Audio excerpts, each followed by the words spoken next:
Safety first.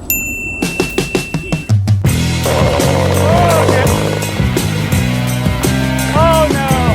No! Oh no! Oh no! Oh Jesus!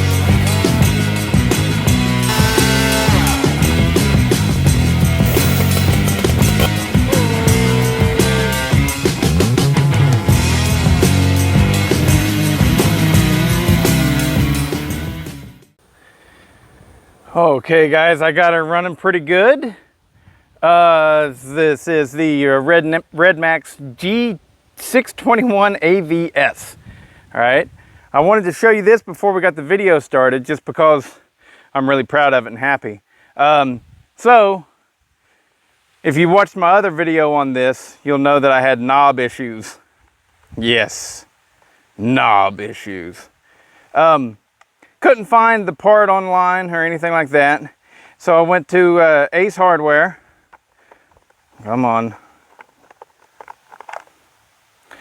And this bolt right here that was originally there, that is a M5 by 0.80 thread count. So I took the original out, measured everything. This needed to be 45 millimeters. So I cut it to 45 millimeters, put some super glue around the bottom, screwed it in, and then this knob that I'm using is off of the Timberwolf. All I had to do was drill that hole out just a hair. I got lucky that I didn't go too far. And it pops down in there, doesn't come out, and works like a charm.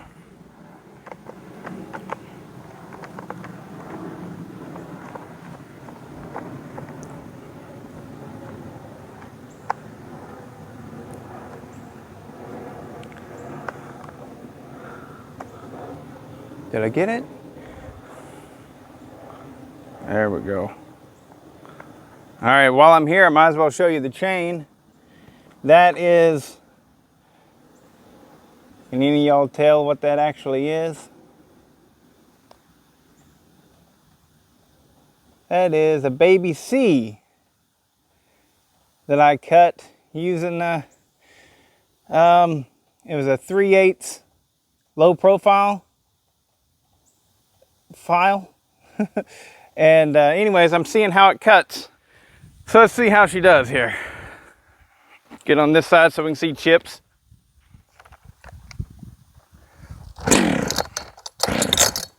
Oh, I got the choke out. That screwed everything up. Man, I had the choke out.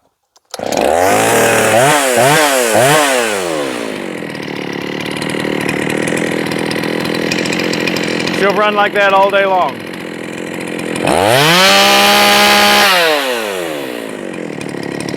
Pulling about 12,000 free spin like that.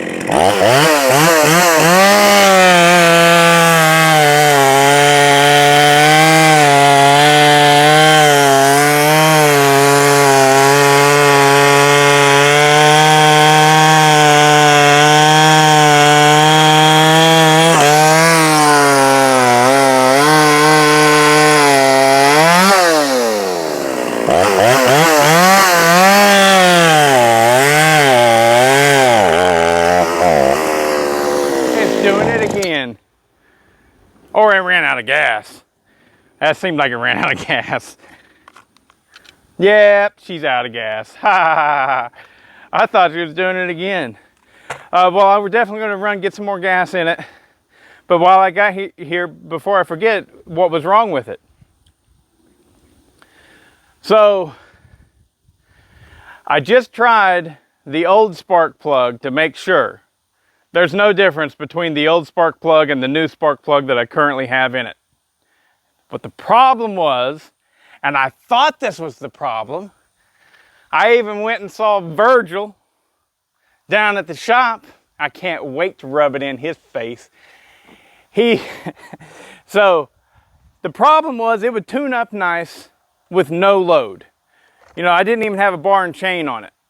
No bar and chain, nothing, and it would tune up perfect, exactly the way that you wanted it to tune up.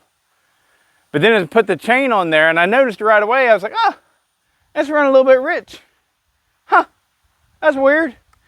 And so I leaned it out a little bit, and as soon as I touched the wood, it just fell on its face like nothing I've ever seen before. It had so little power that if I had a pair of gloves on, I probably could have stopped this chain. I mean, serious, it just, as soon as I was touching the wood, it was dead. And I posted it on the Facebook site, Chainsaw Repair. And there's only so much you can troubleshoot when you're not holding the saw in your hand. So I don't, nothing against anybody on there for sure. But everybody was like, fuel issue. What was the other one? Oh, the muffler clogged.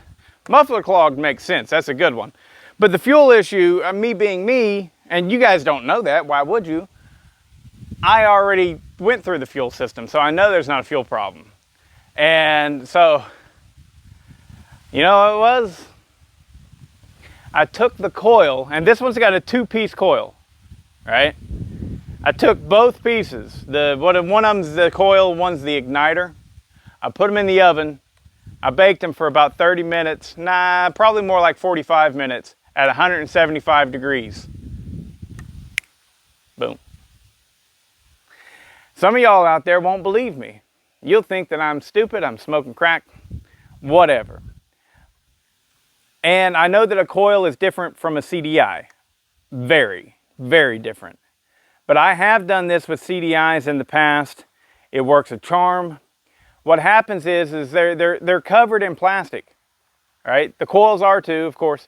They're covered in plastic, and they got this like epoxy stuff on the backside, blah, blah, blah. Well, they develop little micro cracks. I mean micro, tiny, tiny cracks. And moisture seeps in, just from the air, moisture seeps in. And, well, you put it in the oven for 175 degrees for about 30 minutes or so. It warms it up real nice, but it doesn't burn it. And it evaporates all of that water out. Boom. Now what I need to do is go back and pull off the coil and the igniter coil and silicone wherever I can, to hopefully prevent this from happening again. But, yeah, that's what I did. I immediately, I did that, put it back on, and I went ahead and threw a new spark plug in there, and it ran great. But then I was like, well, I got to find out if it was the spark plug. So I swapped back to the old spark plug. It was just fine. So what was happening, as soon as I was putting a load on it, the explosion that the spark plug was causing just wasn't enough, right? And the spark just wasn't enough to ignite a large amount of fuel under pressure. So as soon as it put a load on it, it was just, and that's why it started running rich. As soon as you put a load on it, it overwhelmed the spark, and it was like it was flooding out. All right.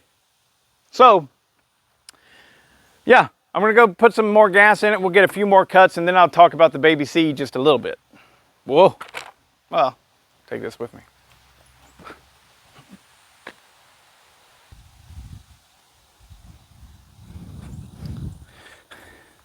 Okay, I'm back. Choke on. We gotta get that fuel pumping again. Or do we?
All right, so what do I think about the saw? First off, let's get that off my chest. I really like it, but not because it's a superior performer. I was measuring it earlier. In the cut, it wavers between 8,400 RPMs to 9,400 RPMs. Pretty basic, nothing special, you know. Yeah, it's just, that's basic. It's 62 cc's. It's actually a tick over 62 cc's, which is surprising because usually when that happens, they go ahead and call it a 63 cc, but they're calling this a 62 cc.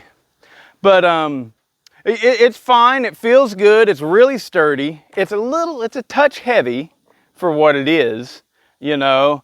But I do like it, and we're good. I like it. So there's that. Now, I think that it's going to benefit tremendously from a muffler mod, because I did look in that muffler, as some of you guys suggested. I think, Corey, you were the first one. I did look inside the muffler to see if the screen was clogged up and stuff, and it was not. But that muffler, I put it back together with the screen and everything, because I wanted a good test of what this is in stock trim. So the muffler is really stopped up, like no flow, like from the factory. Not like there's a wasp nest or anything like that in there. But yeah, I'm looking forward to modifying this, and I've been juggling back and forth in my head what I'm going to go to Sawfest with for the 62 cc class, or the 64 cc class, and this might be it.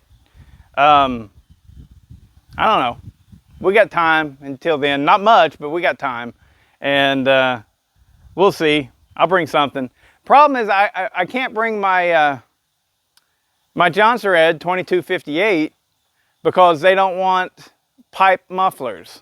They want a box muffler. You can modify it, but they want that box muffler. Well, the box muffler that was on my 2258, I cut it up to make the pipe muffler. So I'm like, can't bring that, or else that's probably what I'd run in that class. I mean, it's not a big deal. I've got plenty of other things to run. Hell, I might bring the Weimars. Why not? But Baby C, this right here is currently running a Baby C. You know, Buckin's little thing that he's got going on right now. This chain was totally rocked, and I figured might as well go ahead and try it on something like this. Now, I did use a 3/8 low profile file to sharpen it up, and so I think he's using a 1/4 inch file. I don't know what size file. I just know it was for 3/8 low profile. That's it. It cuts pretty well, but I think that what I needed to do was, instead of bring the rakers down for hardwood like I did, I should have brought the rakers down for softwood. So there will be another video on that today. I'm going to take this. I've already got good footage of what it did, and I'm going to go and maybe I'll bring those rakers down a little bit, but I'll definitely measure it against a more traditional 3/8 chain setup, and we'll see how she does. All right, y'all, I am sitting here editing this video in my big lazy boy recliner. You know, this thing is a really nice recliner. It's huge. Whenever I first got it, I thought, oh, that's so big, but now I love it. But I got this thing, so these things are so expensive. I would have never bought this thing if I didn't get it the way that I did. Like at the actual store, I feel like they're like $2,500 or $3,000. They're super expensive because this is leather and everything. It's a great big one, great big lazy boy. Well, we were at an estate sale. An estate sale. Old dude was moving. He took a job, and he went up north somewhere, and he had to go now. I don't know why, but he had a really nice place, man. His nice home on a lake, had a water slide on the lake and everything. Really nice place. And he his family came in to sell all the stuff that he couldn't take with him, and he didn't have time to stay. He must have made a lot of money. That man made a lot of money. But anyways, they were just practically giving stuff away. I got this chair for $40, and it's like brand new. It had been set in like twice. It was so new. I got a pair of 1965 Mustang bucket seats just because they were so cheap. I got them for like, I think I got the pair. They were new upholstery, perfect. I got the pair for $40, turned around and sold them for like 500, so that sale worked out for me. But anyways, this is about chainsaws. I went ahead and edited this video like this so that you could, if you ever have a situation like this, you're not alone. That deal that I was talking about of putting electronics in the oven is legit and it works. But usually that's for CDIs, digital stuff. Little teeny tiny microprocessors and stuff like that. A coil is just windings, and a little bit of moisture probably isn't going to affect it. But the pulsar coil or the igniter coil, I'm not sure what's going on with that. And I thought, it's not going to hurt anything, let's give it a shot. Well, it worked. I put it back together and it worked, right? So I immediately thought, I am a genius. I am the smartest man alive, and I am so great. And that's why I was doing that in the video. But every time that I let it sit, whenever I went to start it back up, it kept getting worse and worse. And what I think was happening was more and more fuel was leaking into the cylinder from the carburetor. I think that it does have a fuel issue.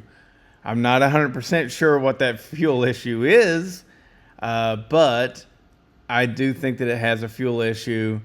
There may have been something with the coil as well, because whenever something bogs under load and you can't really figure out why, normally that is a spark issue.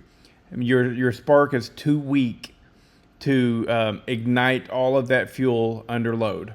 But it'll do it free spin, no problem. So I may have still had a coil or a spark plug problem, but I also still have a carburetor problem, I think. So what I've done, I took the carb apart already, and this thing has one of those little ball valves, like inside the hi-jet, sort of. I have never seen anything like that. I mean, I may have seen it and not knew that I was looking at it, but I did get the poke in there, and that little ball is moving back and forth just fine. Other than what I just told you, I have no idea what to do with that, or how. I don't know. Do I knock that little assembly out and get that ball out of there and get some honing compound, rubbing compound? What do I do? I don't know, guys. The other thing that I did was somebody had mentioned that the Welch plug could be leaking around that Welch plug. I don't know what situation that would cause. I don't know. So I just said, well, you know what? If I can't get this carburetor to work right, it's trash anyways. So I just JB welded over top of it because that's what I have. What's your name? David? I think it's David. You had mentioned something about, mixing up some marine epoxy and stuff like that. Or some other stuff. I don't know, but JB Weld's what I had. It's laying there, and I figured this carb don't work right. I'm gonna have to buy a new one if I can't get it to work right anyways. So JB Weld over that Welch plug. But yeah, that little ball valve in the it looks like it's in the high jet. It looks like it's in there, not the screw that you turn. It's the jet is actually, the screw is just a valve. That's not actually your high jet. Your high jet is a little brass thing that you can see. I don't know how to describe this, but and the screw is blocking the flow through that high jet. See what I'm saying? Yeah, I don't know what to do with that ball other than, I poked it and it moves freely. Please let me know if you have other suggestions. And then, yeah, I just covered up the Welch plug with some JB welds. So in case that was leaking, that problem should be fixed. I did pressure test it, or vacuum test it. Not pressure. No, pressure. I pressure tested. And it held a lot. I mean, the seat, the actual, God, I can't think. The little needle valve that blocks the fuel from coming into where the diaphragm's at on your carb, right? That needle valve seat is good. I mean, it was holding a lot of pressure. I pumped up to 15 psi, and it was just like, yeah, I got this. I mean, it did start to leak a little bit finally, but it held it a good bit. And 10 psi, it'd hold that no problem. So the needle seat is not leaking. I don't know. I didn't know how to test the Welch plug to see if it was leaking. That's the first time I've actually pressure tested a carb. I've had I got the good one, the good Mighty Vac. I got the whole Mighty Vac set up, and this is the first time I've actually used it. Woohoo! I feel good. Anyways, that's enough for this video. More drama with this little Redmax. I do want to get it running right. Not because, I just think it's cool. That's got the bore and stroke that the Chinese clones are supposed to have. My Weimars don't, But yeah, it's a 47.5 bore and 35 millimeter stroke, which gives you a little bit more than 62 cc's. This thing should be a real runner. And, it should be good. And I think it will be, but I got to get it there. And, yeah. I like it. It doesn't seem like, I don't know. It's not, from what I'm seeing right now, it's not anywhere near as good as a Husky 61. It's not anywhere near as good as a Poland 3750. It does not have the power of those two saws, but it's obviously not running quite right. It also would really benefit from a muffler mod because that stock muffler is very restricted. So we'll see how it goes. Hope you enjoyed it.